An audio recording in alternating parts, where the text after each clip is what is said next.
Good morning, everyone. Welcome to the 24/7. My name is Neharika Valia, and I'm with you with the area of ABFM.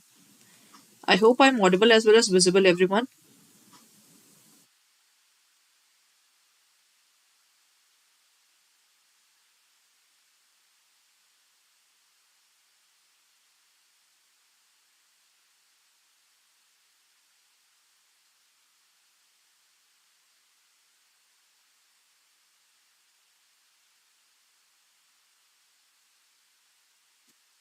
Today we'll be talking about the next level, that is the MCQs of functions of management, and started with the organizing function already. So when we talk about organizing, what is exactly organizing? Organizing is basically getting that particular work aligned in a proper way, right? So first of all, we need to set up the goals, then we need to design the work in terms of dividing the work among various departments, then we departmentalize, and by the end we arrange all the resources which are required as well as establish the relationships.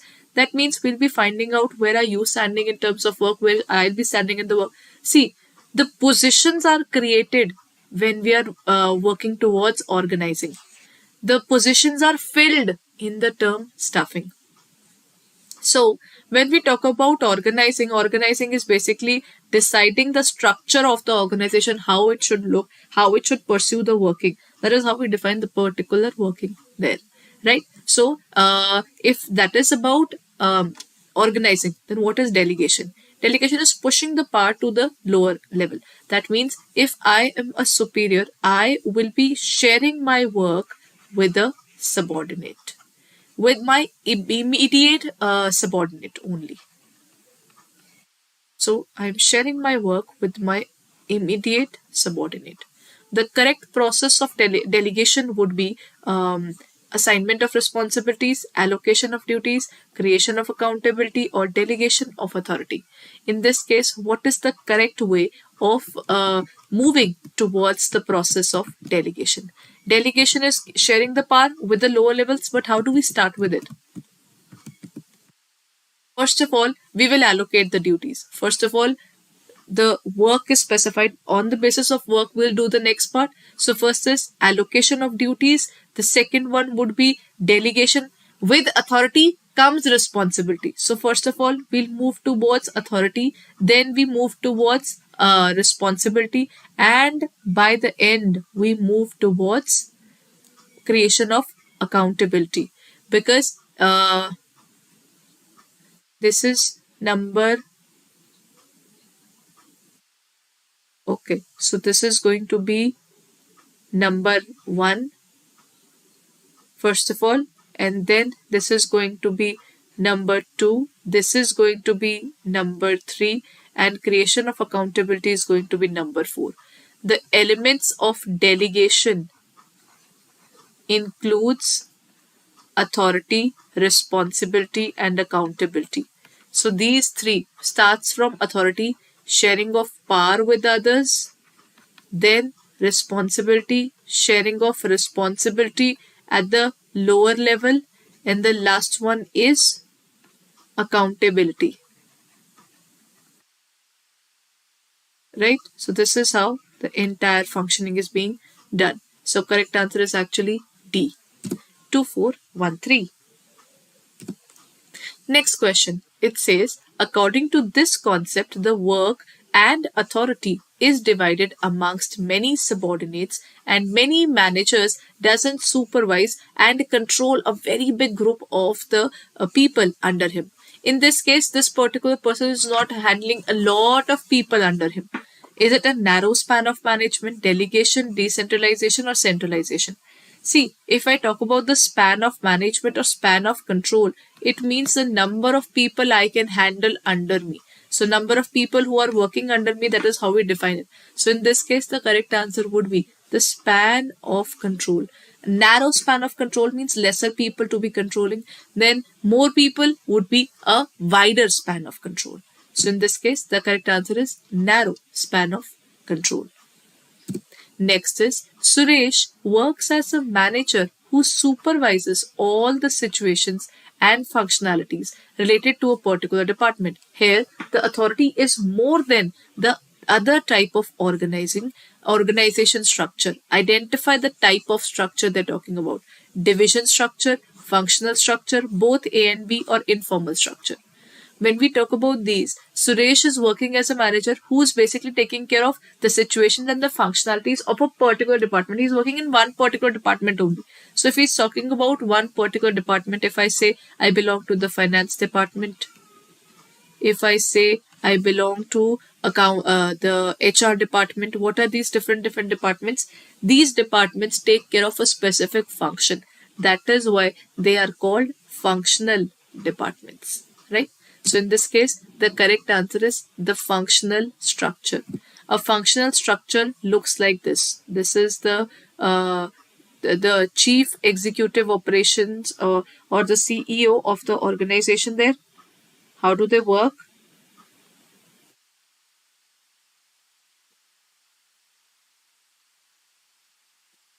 They have different departments. Number one, accounts department. Number two, HR department. Number three, production department. Number four, production department. And then we have procurement, production. Acha. Next is sales department, right? Then there is one particular area which is specifically only for purchasing the raw material department, that is called procurement department. So all these different departments exists, which takes care of what? They take care of the various areas, and there's one particular that talks about advertising, right? Warehousing department is also there in many organizations. So what are these organizations exactly dealing with? So they have different departments to handle different work. This makes the working very easy because it is a systematic way of working, right? So in this case, the correct answer is functional structure. Next question. Answerability of the subordinate about the final result of the assigned task. Identify the element of delegation, authority, accountability, responsibility, or none of these. In terms of answerability, when you're answerable to a subordinate of what you are exactly dealing with, then that is basically accountability. Answerability means accountability, right? Authority means power, responsibility means obligation, and answerability is accountability. Okay. The next question says Rita runs a clothing company. She runs a clothing company. There is a lot of chaos in the organization. She decided to do grouping of the similar activities into departments, units, sections, using several criteria as a basis to facilitate specialization. If people are having different divisions, if I belong to the finance department now, for years I'll be doing that particular thing. I'll become specialized in it. That's the only thing that I know, right? Identify the step of organizing process referred here. Identification and division of work, departmentalization, assignment of duties, or establishing a reporting relationship. What do we work upon it?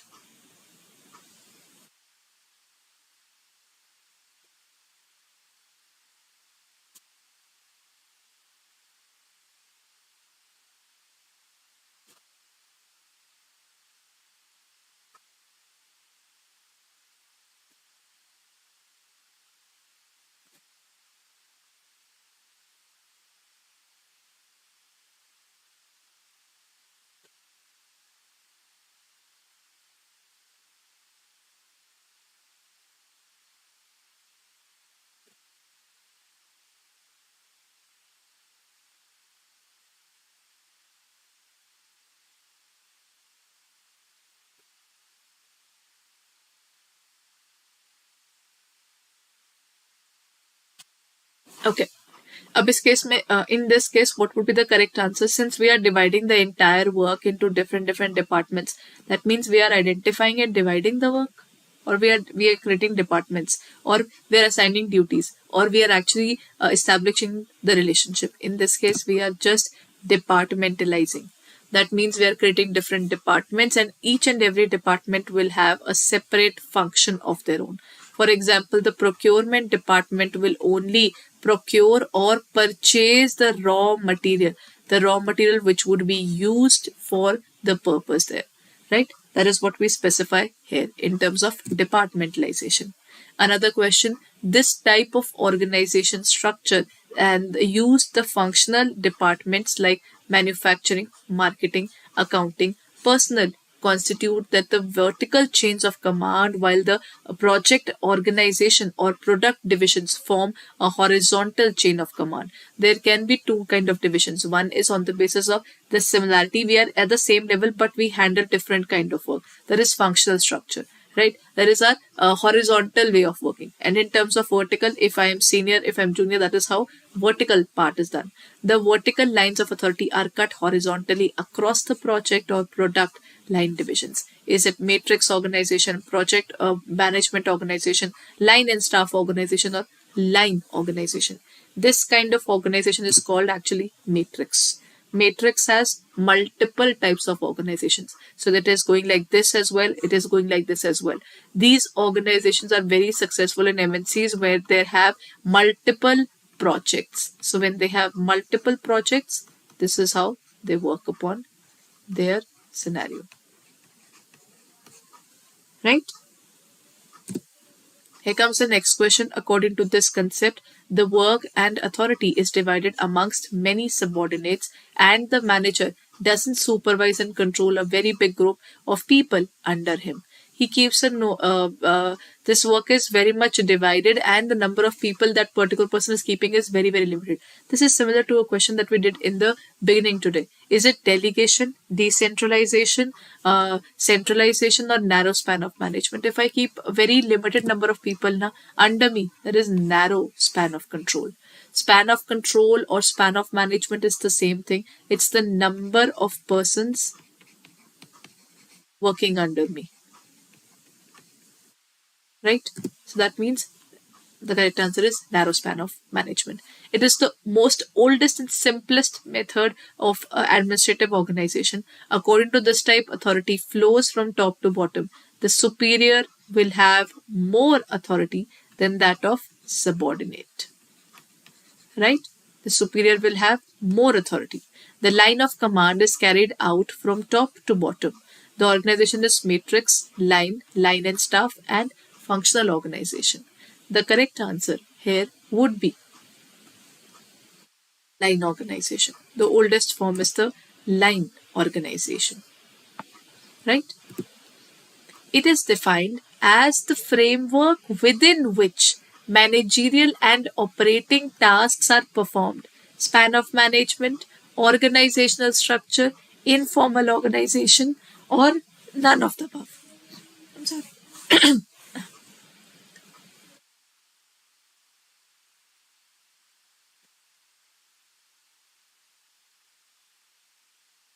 The way the manager and the operating tasks are performed. What is it? There's a specific framework in which people are working now. This framework is clearly defined. We cannot go against the framework under which we are working. Right? So that's the framework. That is the organization's framework in which we are working. That is the organization structure. The hierarchies determine how people are going to work is decided. That is how we define the entire working process there. Right? Okay. So this is where I would like to end my session. At this point of time, we have started with we are just about to start with our new courses. So if you haven't reviewed our batches yet, then kindly go ahead and check it out on our website or in our app for further details. So for that, what you can do is you can go into our app or on the website and look out for the JIB and CIB area. What you need to do is go on to the area of JIB and CIB, click on it, click on the area of CIB 2023. Either you can purchase the entire syllabus classes. This is where the entire syllabus classes are given. The syllabus, the batch details are given here. The batch timings are already specified. All you need to do is you need to click on the area of buy now, and you can use the code Y541 and purchase it. It is for a validity of 6 months. Then you'll get it 4799 80. If you're looking forward to it, then kindly purchase it at this point of time. 81% discount is going on, highest discount is going on, so you can purchase it at this point of time as it becomes very economical. But if you're not only looking forward towards the normal classes, right, you're all not only looking forward towards a syllabus, but you also want test series and the revision batches as well.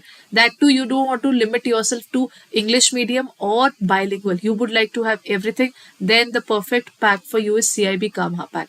The plus point at this point of time, double validity is going on. If you buy it for 6 months, then 12 months validity is available. There you have test series, there you have videos, there you have ebooks as well.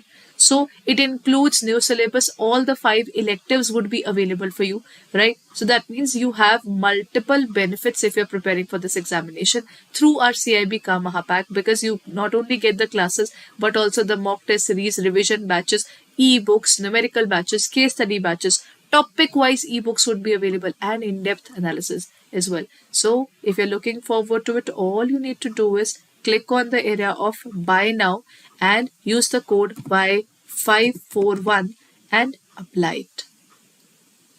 There it is for 7199. The difference is maybe of around 3K, but then look at the benefits that would be available. This particular batch will open up the bilingual as well as the English medium batch, both for you, plus the double validity is available, plus all the classes which are there. Every single class is opened up for you. Whatever has been already done, whatever would be coming up is available for you for the entire year, along with the ebooks, and every detail is available. So this particular batch definitely serves the purpose. So if you're looking forward to it, then kindly hurry up and check it out on our website or in our app for further details. And this is the perfect time as double validity is going on with 81% discount. But don't forget to use the code by 541.